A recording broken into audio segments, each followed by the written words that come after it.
Hello friends, السلام علیکم. Welcome to dark stories official. امید کرتا ہوں تمام دوست خیریت سے ہوں گے. کنٹینیو کرتے ہیں دوستوں اپنی اسٹوری کا لاسٹ پارٹ. مہرا منہ میں رکھتے ہی میں غائب ہو گیا. اس وقت لکڑیوں کو آگ دکھا دی گئی تھی اور دھواں اٹھ رہا تھا. اب میں کسی کو نظر نہیں آ رہا تھا. میں اتنا ہلکا ہو گیا تھا کہ ایک قدم اٹھاتا تو 4 قدم آگے نکل جاتا تھا. میں تیزی سے چبوترے پر چڑھ گیا. لکڑیوں نے آگ پکڑ لی تھی مگر ابھی آگ راہبہ خاتون تک نہیں پہنچی تھی. خاتون کا صبر دیکھنے والا تھا. اس نے سر جھکایا ہوا تھا اور اپنے آپ کو خدا کی رضا کے سپرد کر دیا تھا. زنجیر اس کے جسم کے ساتھ لپٹی ہوئی تھی مگر مجھے زنجیر کھولنے کی ضرورت نہیں تھی. میں خاموشی سے راہبہ خاتون کے پاس پہنچ گیا. اس کی آنکھیں بند تھیں اور اس کے ہونٹ کچھ پڑھ رہے تھے. سوچنے کا وقت نہیں تھا. میں نے چاہتے ہی اس کے کندھے پر ہاتھ رکھ دیا. میرے ہاتھ رکھتے ہی وہ بھی غائب ہو گئی. وہ اب مجھے بھی نظر نہیں آ رہی تھی لیکن میں اس کے کندھے کو محسوس کر رہا تھا. راہبہ خاتون نے کمزور سی آواز میں پوچھا، کیا خداوند پاک نے مجھے بچانے کے لیے نیکی کا فرشتہ بھیجا ہے؟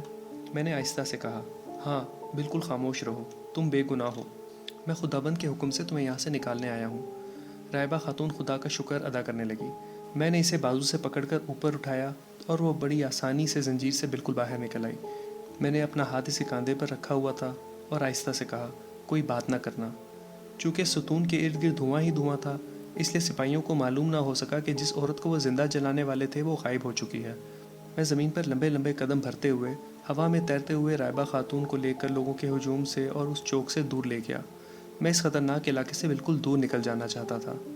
میں ہوا میں تیرتا شہر کی سڑکوں اور گلیوں کو پار کرتا ہوا کھیتوں سے بھی آگے نکل گیا. یہاں تک کہ سمندر آ گیا. میں نے خاتون سے پوچھا کہ وہ کہاں جانا پسند کرے گی. اس نے مدھم آواز میں کہا، اے نیک دل فرشتے، یہ شہر میرا دشمن ہو گیا ہے. مجھے اس شہر سے نکال کر لے جاؤ. میں نے سمندر پر نگاہ ڈالی تو مجھے دور ایک بادبانی جہاز سمندر میں سفر کرتا دکھائی دیا. اس کے بادبان پھولے ہوئے تھے. میں نے خاتون سے کہا، سمندر میں ایک جہاز سفر کر رہا ہے، کیا تم اسے دیکھ رہی ہو؟ خاتون نے جواب دیا، ہاں میں دیکھ رہی ہوں. میں نے کہا، یہ جہاز ضرور کسی دوسرے شہر جا رہا ہے. میں تمہیں اس جہاز پر لے چلتا ہوں. میں نے اپنا رخ سمندر کی طرف کر لیا. میں سمندر کی بڑی بڑی موجوں سے 4-5 فٹ ہوا میں بلند ہو کر پرواز کرنے لگا. میرا رخ بادبانی جہاز کی طرف تھا. میں جہاز کے اوپر آ گیا. یہ مال بردار جہاز تھا. جہاز پر مختلف قسم کا سامان اور بڑے بڑے بورے لدے ہوئے تھے. راہبہ خاتون نے مجھ سے پوچھا، تم خداوند کے بھیجے ہوئے آسمانی فرشتے نہیں لگتے. تمہاری آواز بھی مجھے جانی پہچانی لگتی ہے. سچ سچ بتاؤ تم کون ہو؟ تم ضرور کوئی جادوگر ہو. میں نے جواب دیا، تم نے پوچھ لیا ہے تو میں جھوٹ نہیں بولوں گا، لیکن تمہارے سوالوں کا جواب ابھی نہیں دوں گا. پہلے میں تمہیں کسی محفوظ جگہ پہنچا دوں، پھر بات کروں گا. راہبہ خاتون کی آواز آئی، میرا خیال ہے یہ جہاز اس ملک کی قریبی بندرگاہ کی طرف جا رہا ہے. اگر یہ وہاں جا رہا ہے تو میں تمہیں بتاؤں گی کہ ہم کس جگہ محفوظ ہوں گے. جہاز کو ہوائیں کافی تیز رفتار سے لیے جا رہی تھیں. خاتون جیسا کہ اس ملک کی رہنے والی تھی اس لیے اس کا اندازہ صحیح تھا. جہاز بھی کھلے سمندر میں جانے کی بجائے کنارے کے ساتھ ساتھ کچھ دور ہٹ کر جا رہا تھا. 5-6 گھنٹے گزرنے کے بعد کنارے پر کچھ دور عمارتیں دکھائی دینے لگیں. جہاز کا رخ کنارے کی طرف ہو گیا. کچھ دیر بعد جہاز کنارے کی ایک کافی بڑی بندرگاہ کے ساتھ آ کر لگ گیا. میں راہبہ خاتون کے کندھے پر ہاتھ رکھے جہاز سے نیچے اتر آیا. ہم ملاحوں اور بندرگاہ کے لوگوں کے درمیان سے ہو کر جہاز سے اترنے کے بعد بندرگاہ کے باہر آگے جہاں بڑے بڑے چھکڑے اور گھوڑا گاڑیاں کھڑی تھیں جن پر سامان لادا جا رہا تھا. راہبہ خاتون نے کہا، کیا تم دور ایک چرچ کا مینار دیکھ رہے ہو؟ میں نے کہا، ہاں دیکھ رہا ہوں. وہ کہنے لگی، اس چرچ کی طرف مجھے لے چلو، وہاں ہم لوگوں کی نظروں سے محفوظ رہیں گے. میں اسے لے کر اسی چرچ کی طرف چل پڑا. یہ چرچ ایک بلند 4 دیواری کے اندر تھا جس پر سبز رنگ کی بیل چڑھی ہوئی تھی. وہاں کوئی انسان دکھائی نہیں دیتا تھا. چرچ کے احاطے کے پیچھے ایک کوٹری خالی پڑی تھی. راہبہ خاتون نے کہا، اس کوٹری کی طرف دیکھ رہے ہو نا، اس کے اندر چلو. کوٹری کے اندر لکڑی کی ایک چھوٹی میز اور 4 کرسیاں پڑی تھیں. آتش دان ٹھنڈا پڑا تھا. میں نے راہبہ خاتون کا ہاتھ چھوڑ دیا اور وہ ظاہر ہو گئی. اس نے اپنے آپ کو غور سے دیکھا اور بولی، مجھے یقین نہیں آ رہا کہ میں غائب ہو گئی تھی. پھر میری طرف اندازے سے دیکھنے لگی. اب تم بھی میرے سامنے آ جاؤ، میں تمہیں پہچان گئی ہوں. تم نے نیکی کا فرشتہ بن کر میری جان ضرور بچائی ہے مگر تم کوئی آسمانی فرشتے نہیں ہو. میں نے مہرا منہ سے نکال دیا. جیسے ہی میں اس کے سامنے ظاہر ہوا وہ مسکرائی اور کہنے لگی، میں نے تمہاری آواز سے پہچان لیا تھا کہ تم وہی ہو جو میری کوٹری میں حاضری دینے آئے تھے. اب مجھے اپنے بارے میں بتاؤ کہ تم اصل میں کون ہو اور غائب ہونے کا گرو تم نے کہاں سے سیکھا ہے. میں نے راہبہ خاتون کو اپنی ساری کہانی مختصر کر کے سنا ڈالی.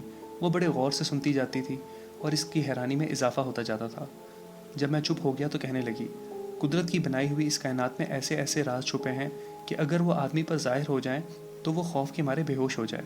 میں یہ نہیں کہوں گی کہ تمہارے ساتھ جو واقعات پیش آئے ہیں ایسا ہو نہیں سکتا، ایسا کسی کے ساتھ بھی ہو سکتا ہے۔ اب مجھے بتاؤ کہ تم کیا چاہتے ہو اور میں تمہاری کیا مدد کر سکتی ہوں۔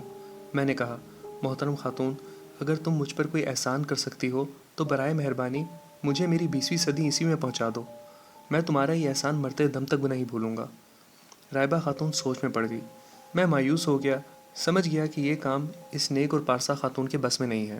کچھ دیر خاموش رہنے کے بعد وہ بولی، میرا اتنا اختیار نہیں ہے، لیکن میری بڑی بہن تمہاری مدد کر سکتی ہے، میری سفارش پر وہ تمہاری مدد ضرور کرے گی۔ میں نے پوچھا، وہ خاتون مجھے کہاں ملے گی؟ اس نے کہا، وہ اس دنیا میں نہیں ہے، مگر اس کی روح عالم بالا سے اتر کر تمہاری مدد ضرور کرے گی۔ میں خاموش رہا۔ رائبہ خاتون نے کہا، مایوس نہ ہو، میری بڑی بہن ساری زندگی دکھی اور بیماروں کی خدمت کرتی رہی ہے، وہ تمہاری بھی ضرور مدد کرے گی۔ تم یہاں سے شہر کے ساؤتھ کی طرف چلے جاؤ، 7 کوس کے بعد جنگل میں تمہیں ایک پرانی خانقاہ کا کھنڈر ملے گا، اس خانقاہ میں جا کر دروازہ بند کر کے بیٹھ جانا۔ ٹھیک آدھی رات کے بعد کوٹھری کے اندھیرے میں روشنی ہو جائے گی، اس کے ساتھ ہی میری بڑی بہن کی روح نمودار ہوگی، تم اس کے آگے اپنی عرض بیان کر دینا۔ رائبہ خاتون نے مزید کہا، خانقاہ کی اس کوٹھری میں میری بہن نے 60 سال عبادت کی ہے، وہ ضرور آئے گی۔ اسے معلوم ہو گیا ہے کہ تم نے اس کی بہن کو موت کے منہ سے بچایا ہے، وہ تمہاری ضرور مدد کرے گی۔ اب تم خانقاہ کی طرف چل پڑو اور مجھے میرے حال پر چھوڑ دو۔ میں رات اسی جگہ گزارنا چاہتا تھا، لیکن رائبہ خاتون کے اصرار پر میں اسے تنہا چھوڑ کر ساؤتھ کی طرف خانقاہ کی تلاش میں روانہ ہو گیا۔ میں غائب نہیں تھا، ظاہری حالت میں تھا۔ سردی خوب پڑ رہی تھی، آسمان پر سرمئی رنگ کے سر بادل چھائے ہوئے تھے۔ شام کا وقت تھا اور کھیتوں میں دھند چھا رہی تھی، مگر مجھے سردی کا احساس اتنا نہیں ہو رہا تھا۔ پہاڑی راستہ تھا، کچھ دیر تک میں ان چھوٹے چھوٹے جنگلوں سے ڈھکے ہوئے ٹیلوں کے درمیان چلتا رہا، پھر کھلا جنگل آ گیا۔ آخر مجھے کچھ فاصلے پر ایک کھنڈر سا دکھائی دیا۔ قریب جا کر معلوم ہوا کہ یہ اسی خانقاہ کا کھنڈر ہے جہاں جانے کا مجھے رائبہ خاتون نے حکم دیا تھا۔ یہ ایک ویران سی کوٹری تھی جس کی دیوار پر سبزہ اگ رہا تھا۔ میں کوٹری کا دروازہ کھول کر اندر گیا تو ایک چمگادڑ پھڑپھڑاتی ہوئی میرے سر کے اوپر سے نکل گئی۔ فرش اکھڑا ہوا تھا، ایک طرف پتھر کی بڑی سل تھی، میں اس سل پر بیٹھ گیا۔ سورج بھی غروب ہو چکا تھا، سردی بہت زیادہ بڑھ گئی۔ میں نے ادھر ادھر سے سوکھی لکڑیاں جمع کر کے آتش دان میں آگ جلائی اور بیٹھ کر آدھی رات کے گزرنے کا انتظار شروع کر دیا۔ آخر آدھی رات بھی گزر گئی، آتش دان میں آگ بھی مدھم پڑ گئی تھی۔ میرے پاس کوئی موم بتی نہیں تھی، خانقاہ میں اندھیرا تھا، صرف آتش دان کے ارد گرد دھیمی آگ کا مدھم مدھم روشنی کا دائرہ سا پھیلا ہوا تھا۔ میں آتش دان کی دیوار کے ساتھ ٹیک لگا کر بیٹھا ہوا تھا۔ میرے اندازے کے مطابق آدھی رات سے زیادہ گزر چکی تھی۔ میں بڑی شدت سے روح کا انتظار کر رہا تھا۔ پھر ایسا ہوا کہ خانقاہ میں اچانک روشنی ہو گئی، جیسے کسی نے بجلی کا بلب روشن کر دیا ہو۔ میں سیدھا ہو کر بیٹھ گیا۔ کیا دیکھتا ہوں کہ سامنے والی دیوار میں ایک روح کا دھندلا دھندلا چہرہ نمودار ہو رہا ہے۔ میں اس کو تکتا رہا۔ چہرے کے نقوش بہت مدھم تھے، یہ کسی عورت کا چہرہ تھا۔ میں خاموش بیٹھا اسے دیکھتا رہا۔ اتنے میں مجھے ایک عورت کی آواز سنائی دی۔ یہ روح کی آواز تھی، بہت دھیمی اور پرسکون۔ جس مقصد کے لیے تمہیں میری بہن نے میرے پاس بھیجا ہے میں وہ سمجھ گئی ہوں۔ روح بڑی آہستہ آہستہ اور رک رک کر بول رہی تھی۔ میں نے کہا، محترم خاتون، مجھے یقین ہے کہ تمہارے وسیلے سے میں اپنی دنیا میں ضرور واپس جا سکوں گا۔ روح کچھ لمحے کے لیے خاموش رہی، پھر بولی، تم نے میری بہن کے ساتھ بڑی نیکی کی ہے، میں تمہاری ضرور مدد کروں گی، لیکن مجھے افسوس ہے کہ میں تمہاری اتنی مدد نہیں کر سکوں گی جتنی مدد کرنا چاہتی ہوں۔ میں نے کہا، کیا تم مجھے میرے 20ویں صدی عیسوی کے زمانے میں نہیں پہنچا سکو گی؟ روح نے کہا، میں اس کی پوری کوشش کروں گی، لیکن میرا اتنا اختیار نہیں ہے، ہو سکتا ہے تم راستے میں ہی کسی صدی میں ظاہر ہو جاؤ۔ میں نے کہا، تم کوشش تو کرو میری بہن۔ روح بولی، ایسا کرنا یہاں سے باہر نکل کر مشرق یعنی نارتھ کی طرف چلنا شروع کر دو۔ جنگل میں کچھ دور تک چلنے کے بعد تمہیں ایک درخت کے پاس ایک بونا بیٹھا ملے گا، اس کے پاس ایک ہنڈیا ہوگی، وہ تم سے پوچھے گا کہاں جا رہے ہو، تم جواب میں کہنا میں اپنی منزل کی تلاش میں ہوں۔ اس کے بعد بونا تمہیں ہانڈیا میں سے ایک طے کیا ہوا کاغذ نکال کر دے گا، اسے سنبھال کر اپنے پاس رکھ لینا، بونے سے اور کوئی بات نہ کرنا، وہ کچھ پوچھے بھی تو جواب نہ دینا اور وہاں سے آگے چل پڑنا۔ 50 قدم چلنے کے بعد تمہیں 2 درخت ایک دوسرے پر جھکے ہوئے نظر آئیں گے، وہ اس طرح جھکے ہوں گے کہ ایک دروازہ سا بن گیا ہوگا، اس دروازے کے آگے ایک کھائی ہوگی جس میں کوہرا چھایا ہوگا، تم بے دھڑک اس کوہرے میں چھلانگ لگا دینا۔ اس کے بعد اگر تم اپنے زمانے میں پہنچ گئے تو بہت اچھا کام ہوگا، اگر تم راستے میں ہی کسی زمانے میں رہ گئے تو جیب سے بونے کا دیا ہوا کاغذ نکال کر دیکھنا، اس پر جو لکھا ہوگا اس پر عمل کرنا۔ اس کے فوراً بعد روح غائب ہو گئی اور خانقاہ کی کوٹری میں اندھیرا چھا گیا۔ میرا اب وہاں کوئی کام نہیں تھا، میں کوٹری سے نکلا اور مشرق کی سمت روانہ ہو گیا۔ جنگل میں کچھ دور چلنے کے بعد مجھے ایک ایسا لگا جیسے کوئی بچہ درخت کے نیچے بیٹھا ہوا ہے۔ میں قریب ہوا تو وہ بونا تھا۔ بونا مجھے دیکھ کر اٹھ کھڑا ہوا۔ اس کے گلے میں ایک ہنڈیا بندھی ہوئی تھی۔ اس نے مجھ سے پوچھا، کہاں جا رہے ہو؟ میں نے جواب دیا، میں اپنی منزل کی تلاش میں ہوں۔ بونے نے ہنڈیا میں سے ایک تہہ کیا ہوا کاغذ نکال کر مجھے دیا اور کہا، اسے اپنے پاس رکھ لو، یہ تمہارے کام آئے گا۔ میں نے کاغذ جیب میں رکھ لیا اور چل پڑا۔ بونا بولا، مجھ سے اور کوئی بات نہیں کرو گے؟ کیا میرا شکریہ بھی ادا نہیں کرو گے؟ وہ بولتا رہا مگر میں نے کوئی جواب نہ دیا اور چلتا چلا گیا۔ بونے کی آواز اپنے آپ غائب ہو گئی۔ کوئی 50 قدم چلنے کے بعد مجھے اندھیرے میں 2 درخت اس طرح ایک دوسرے پر جھکے ہوئے نظر آئے کہ وہاں ایک دروازہ سا بن گیا تھا۔ میں درختوں کے درمیان پہنچ کر رک گیا۔ آگے اترائی میں ایک کھائی تھی۔ کھائی میں کوہرا ہی کوہرا تھا، سوائے کوہرے کے اور کچھ نظر نہیں آتا تھا۔ یہ بھی معلوم نہیں تھا کہ یہ کھائی کتنی گہری ہے۔ روح نے کہا تھا کہ اس کھائی کے کوہرے میں بے خوف ہو کر چھلانگ لگا دینا۔ پہلے تو میں ہچکچایا۔ مجھے چھلانگ لگاتے ہوئے ڈر لگ رہا تھا کہ خدا جانے کتنی گہری ہو، نیچے نوکیلے پتھر ہوں گے۔ لیکن جب یہ خیال آیا کہ یہ کھائی مجھے میرے زمانے میں واپس پہنچا سکتی ہے تو میں نے تمام ڈر اور خوف کو ایک طرف جھٹک دیا اور خدا کا نام لے کر آنکھیں بند کر کے کھائی کی دھند میں چھلانگ لگا دی۔ کھائی میں گرتے ہی مجھے تیز آندھیوں کا شور سنائی دینے لگا۔ میرا خیال تھا کہ میں کھائی کی تہہ میں گر پڑوں گا، مگر میں دھند کے بادل میں نیچے ہی گرتا چلا جا رہا تھا اور دھند کا بادل ختم ہی نہیں ہو رہا تھا۔ مجھے کچھ دکھائی نہیں دے رہا تھا۔ میں ہوا میں جیسے پرواز کر رہا تھا۔ مجھ پر نیم بے ہوشی طاری سی ہونے لگی۔ اس کے تھوڑی دیر بعد مجھے کچھ ہوش نہ رہا۔ ہوش آیا تو میں نے دیکھا کہ میں ایک جھونپڑے کے باہر چھپر کے نیچے زمین پر پڑا ہوں۔ میں جلدی سے اٹھ کر بیٹھ گیا۔ میں یہ معلوم کرنے کو بےتاب تھا کہ کیا میں اپنی 20ویں صدی کے زمانے میں پہنچ گیا ہوں۔ یہ دن کا وقت تھا اور دھوپ نکلی ہوئی تھی۔ چاروں طرف دن کی اجلی اور صحت مند روشنی پھیلی ہوئی تھی۔ اس روشنی اور دھوپ کو دیکھ کر میری طبیعت ایک دم بشاش ہو گئی۔ میں نے خدا کا شکر ادا کیا کہ میں بالکل صحیح سلامت تھا۔ میں نے اپنے ارد گرد کے ماحول کا جائزہ لیا۔ میں یہ معلوم کرنے کو بےتاب تھا کہ میں تاریخ کے کس دور میں آ گیا ہوں۔ کیا یہ میرا اپنا زمانہ اور اپنا وطن پاکستان ہے یا کوئی اور ملک یا کوئی اور زمانہ ہے؟ کچھ دور درختوں کے پاس مجھے ایک سڑک دکھائی دی۔ میں وہاں سے درختوں کی طرف چل پڑا۔ کچھ دیر بعد میں ایک سڑک کے کنارے درخت کے نیچے کھڑا تھا۔ سڑک پتھروں کو جوڑ کر بنائی گئی تھی۔ مجھے مایوسی ہو گئی۔ سڑک نے مجھے بتا دیا تھا کہ میں ابھی تاریخ کے کسی پرانے زمانے میں ہی ہوں اور یہ میرا اپنا 20ویں صدی عیسوی کا زمانہ نہیں ہے، کیونکہ میرے زمانے میں سڑکیں تارکول سے بنائی جاتی تھیں، پتھروں کو جوڑ کر نہیں بنائی جاتی تھیں۔ تو پھر یہ کون سا زمانہ ہو سکتا تھا؟ سڑک دور تک خالی تھی۔ سڑک کی دونوں جانب نیم کے گھنے درخت سایہ کیے ہوئے تھے۔ کھیت بھی خالی پڑے تھے۔ کوئی آدمی نظر آتا تو میں اس کے لباس سے اندازہ لگاتا کہ یہ کس زمانے کا لباس ہے۔ میں سڑک کے کنارے کنارے چل رہا تھا۔ ابھی تھوڑی ہی دور گیا تھا کہ پیچھے سے گھوڑے کے ٹاپوں کی آواز آئی۔ میں نے مڑ کر دیکھا، 2 گھڑ سوار گھوڑے دوڑائے چلے آ رہے تھے۔ میرے قریب سے گزرنے لگے تو ان میں سے ایک تو آگے نکل گیا۔ ایک نے گھوڑے کو روکا اور مجھ سے کہنے لگا، کون ہو بے تم؟ وہ اردو بول رہا تھا۔ میں نے کہا، مسلمان ہوں۔ یہ کون سا شہر ہے؟ گھڑ سوار نے تنگ پجامہ اور پھولا ہوا کرتا یعنی انگ رکھا پہن رکھا تھا۔ سر پر زرد رومال بندھا تھا اور ایک ہاتھ میں بندوق تھی۔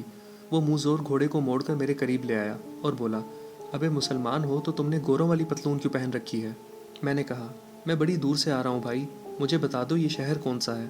گھڑ سوار کے ماتھے پر تلک لگا ہوا تھا۔ وہ بولا، ابے گدھے، تجھے معلوم ہی نہیں کہ یہ دلی شہر ہے اور انگریز گورے چن چن کر ہندوستانیوں کو قتل کر رہے ہیں۔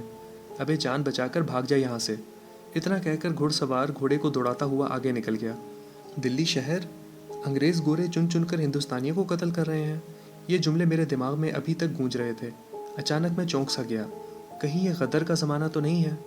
خدا جھوٹ نہ بلائے تو میں 1857 کے زمانے میں تو نہیں پہنچ گیا؟ یہ آدمی پوریبا میرٹھ سے دلی آئی ہوئی ہندوستانی فوج کا سپاہی ہی ہو سکتا ہے، اور اگر انگریز دلی کے ہندوستانیوں کو چن چن کر قتل کر رہے ہیں تو انگریز دلی پر قبضہ کر چکے ہیں اور جنگ آزادی ہندوستانیوں کی شکست پر ختم ہو چکی ہے، اور مغلیہ سلطنت کے آخری تاجدار بہادر شاہ ظفر کو انگریزوں نے قید کر لیا ہوگا۔ ہم میں سے کون ہوگا جس نے جنگ آزادی، جس کو انگریزوں نے غدر کا نام دیا تھا، اس کی ہسٹری نہیں پڑھی ہوگی؟ مجھے ایک ایک کر کے جنگ آزادی کی تاریخ کے تمام واقعات یاد آنے لگے۔ جب انگریز فوج ہندوستانیوں کی غداری کی وجہ سے دلی میں داخل ہو گئی تھی تو شہر پر قیامت ٹوٹ پڑی تھی۔ بہادر شاہ ظفر کو ہمایوں کے مقبرے سے انگریز گرفتار کر کے لے گئے تھے اور کمسن مغل شہزادوں کے سر کاٹ کر انگریزوں نے دلی کے خونی دروازے میں لٹکا دیے اور بدقسمت بادشاہ کو لے جا کر مغل شہزادوں کے لٹکے ہوئے سر دکھائے تھے۔ مجھے یہ تو معلوم ہو گیا تھا کہ میں کون سے زمانے میں آ گیا ہوں، مگر اب مجھے اپنی جان کی فکر پڑ گئی تھی۔ آخر وہی ہوا جس کا ڈر تھا۔ پوربیا گھڑ سوار مجھے خبردار کر کے میری نظروں سے اوجھل ہی ہوا تھا کہ پیچھے سے انگریزی فوج کا ایک گھڑ سوار دستہ میرے سر پر پہنچ گیا۔ انگریزی کمانڈر نے مجھ سے پوچھا، تم کون؟ میں نے کہا، صاحب پردیسی ہوں۔ انگریز بولا، تم نے انگریزوں والا لباس پہنا ہے، تم نے انگریز کو قتل کر کے یہ پتلون اتارا ہوگا۔ میں نے کہا، نہیں صاحب، میں نے کسی کو قتل نہیں کیا۔ اس نے حکم دیا، اس ہندوستانی کو گرفتار کر لو۔ میں وضاحتیں کرتا ہی رہ گیا، اور انگریزی رسالے کے ساتھ جو سکھ سپاہی تھے انہوں نے مجھے زبردستی پکڑ کر گھوڑے پر بٹھا دیا۔ میں چاہتا تو مہرہ منہ میں رکھ کر غائب ہو سکتا تھا، لیکن میں نے اس لیے ایسا نہیں کیا کیونکہ انہوں نے مجھ پر بندوقیں تان رکھی تھیں، اور میری کسی حرکت پر مجھے ڈر تھا کہ مجھ پر گولی نہ چلا دیں۔ رسالہ آگے چل پڑا۔ میں نے سکھ گھڑ سوار کو پنجابی میں کہا کہ میں نے کسی انگریز کو قتل نہیں کیا، میں پنجاب کا رہنے والا ہوں۔ سکھ سپاہی نے مڑ کر مجھے غضبناک سرخ آنکھوں سے گھور کر دیکھا اور پنجابی میں کہا، تم ہندوستانیوں نے بڑے انگریز مارے ہیں۔ کچھ دیر آگے چلنے کے بعد میں نے بڑی احتیاط کے ساتھ جیب میں ہاتھ ڈالا اور آکاش ناگن کا مہرہ اپنے منہ میں رکھتے ہی غائب ہو گیا۔ غائب ہوتے ہی میں نے گھوڑے سے چھلانگ لگا دی۔ سکھ فوجی کو جب احساس ہوا کہ میں اس کے پیچھے نہیں ہوں تو اچانک سے اس نے پیچھے مڑ کر دیکھا اور شور مچا دیا، قیدی غائب ہو گیا سر، قیدی غائب ہو گیا۔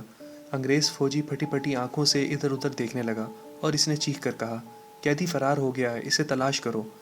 10-12 گورے اور سکھ فوجی ایک دم بندوقیں تانے ادھر ادھر بھاگ کھڑے ہوئے، مگر وہ مجھے کہاں تلاش کر سکتے تھے؟ میں تو ان کے پاس ہی کھڑا تھا، مگر غائب تھا اور وہ مجھے نہیں دیکھ سکتے تھے۔ اس بات کی مجھے خوشی تھی کہ میں اپنی 20ویں صدی عیسوی کے زمانے کے بہت قریب پہنچ چکا ہوں۔ میرے اور میرے زمانے کے درمیان صرف 150-200 سال کا عرصہ تھا۔ خدا نے چاہا تو یہ بھی خیر خیریت سے طے ہو جانے والا تھا۔ میری ایک جانب دلی شہر کی فصیل تھی۔ فصیل شہر کے باہر انگریزی فوج کے گھڑ سوار دستے گشت لگا رہے تھے، لیکن اب مجھے ان کی کوئی پرواہ نہیں تھی۔ وہ مجھے دیکھ نہیں سکتے تھے۔ میں آزادی سے جہاں چاہوں جا سکتا تھا۔ اچانک مجھے خیال آیا کہ جنگ آزادی میں جب انگریزوں نے دلی پر قبضہ کر لیا تھا تو بادشاہ کو ہمایوں کے مقبرے سے انگریز گرفتار کر کے لے گئے تھے، اور اس کے بعد انگریز جنرل سانڈرس نے مغل شہزادوں کے سر کاٹ کر دلی کے خونی دروازے پر لٹکائے تھے اور پھر تشت میں ڈال کر بادشاہ کو پیش کیے تھے۔ میں یہ معلوم کرنے کے لیے فصیل شہر کی طرف بڑھا کہ کہیں انگریزوں نے مغل شہزادوں کے سر کاٹ کر لٹکا تو نہیں دیے۔ شہر کے جس دروازے کی طرف میں بڑا معلوم نہیں تھا کہ اس کا کیا نام تھا، مگر وہاں سکھ اور انگریز فوج موجود تھی۔ میں تیز تیز چلتا وہاں پہنچا تو دیکھا کہ ایک چھکڑے پر مغل شہزادوں کو گرفتار کر کے لایا جا رہا ہے۔ یہ کل 30 تیموری شہزادے تھے، جیسا کہ تاریخ میں لکھا ہے کہ ان میں بادشاہ کے بیٹے، پوتے، نواسے اور داماد تھے۔ ان تمام کے تمام شہزادوں کو فصیل کے شہر کے دروازے کے نیچے کھڑا کر دیا گیا۔ ایک انگریز فوجی افسر، جو سانڈرس ہی ہو سکتا تھا، تلوار نیام سے نکال کر ان کے قریب آ کر کھڑا ہو گیا۔ اچانک میرے اندر ایک ابال سا اٹھا اور میں ہوا میں تیرتا ہوا انگریزی فوج افسر کے سامنے جا کھڑا ہوا۔ میرا ارادہ سانڈرس کے ہاتھ سے تلوار چھین کر اس کی تلوار سے اس کی گردن اڑا دینے کا تھا۔ میں یہ کام بڑی آسانی سے کر سکتا تھا کیونکہ انگریز فوجی افسر کو میں نظر نہیں آ رہا تھا۔ جیسے ہی میں نے سانڈرس کے ہاتھ سے تلوار چھیننے کے لیے اس کی طرف ہاتھ بڑھایا، میرے غیبی ہاتھ کو کسی نے ایک جھٹکے سے پیچھے کر دیا۔ ساتھ ہی فرعون آمون کی روح کی غصے بھری آواز سنائی دی، یہ کیا حماقت کرنے لگے ہو؟ میں نے کہا، میں مغل شہزادوں کو بچانا چاہتا ہوں اور اس انگریزی فوج کی گردن اڑانا چاہتا ہوں۔ روح نے پہلے سے زیادہ غصیلی آواز میں کہا، تم کون ہوتے ہو قدرت کے نظام میں دخل دینے والے؟ کیا تمہیں علم نہیں ہے کہ تمہارا ایسا کرنے سے زمین پر قدرت کا سارا نظام درہم برہم ہو جائے گا؟ واقعات کی تمام کڑیاں ایک دوسرے سے الگ ہو کر بکھر جائیں گی۔ خبردار، تم ایسا نہیں کر سکتے، میں تمہیں ایسا نہیں کرنے دوں گا۔ تم جو کچھ دیکھ رہے ہو یہ سب کچھ ہسٹری میں ہو چکا ہے، اس کو اسی طرح ہونے دو اور پیچھے ہٹ کر خاموش تماشائی بنے رہو۔ تمہارے ایسا کرنے سے آنے والے واقعات کی اور گزرے ہوئے واقعات کی تاریخ الٹ پلٹ ہو جائے گی۔ یہ تیموری شہزادے جنہیں تم زندہ حالت میں دیکھ رہے ہو یہ قتل ہو چکے ہیں۔ تم کوئی نئی چیز نہیں دیکھ رہے، تم وہی دیکھ رہے ہو جو پہلے ہو چکا ہے۔ اس کے بعد مجھے فرعون آمون کی روح نے بڑی زور سے دھکا دیا اور میں ہوا میں تیرتا ہوا بہت پیچھے چلا گیا۔ تب مجھے خیال آیا کہ روح کی دلیل بڑی وزنی تھی، کیونکہ واقعی میں جو سب کچھ دیکھ رہا ہوں یہ تاریخ کے گزرے ہوئے واقعات ہیں۔ اگر میں چاہوں بھی تو انہیں ہونے سے روک نہیں سکتا۔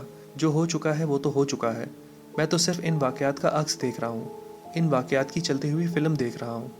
میں نے شہر کے دروازے کی طرف نگاہ اٹھا کر دیکھا، اس دوران انگریز فوجی افسر سانڈرس تیموری شہزادوں کی گردنیں اڑا چکا تھا اور کچھ کٹے ہوئے سر دروازوں میں لٹکائے جا رہے تھے اور باقیوں کو تھال میں رکھ کر بادشاہ کو پیش کرنے کے لیے بھجوایا جا رہا تھا۔ ظلم اور سنگ دلی کی اس سے زیادہ اور کیا مثال ہو سکتی تھی؟ خود مجھ سے یہ منظر دیکھا نہ گیا اور میں وہاں سے ہٹ گیا اور فصیل شہر کے ساتھ مشرق کی طرف چل پڑا۔ میں ایک خاموش اور بے بس تماشائی کی طرح سب کچھ دیکھتا چلا جا رہا تھا۔ اچانک مجھے میرے پاس بونے کے دیے ہوئے کاغذ کا خیال آیا۔ میں نے جیب میں ہاتھ ڈال کر طے شدہ کاغذ نکالا۔ اس پر کوئی عجیب نقش و نگار بنے تھے جو میری سمجھ سے بالکل باہر تھے۔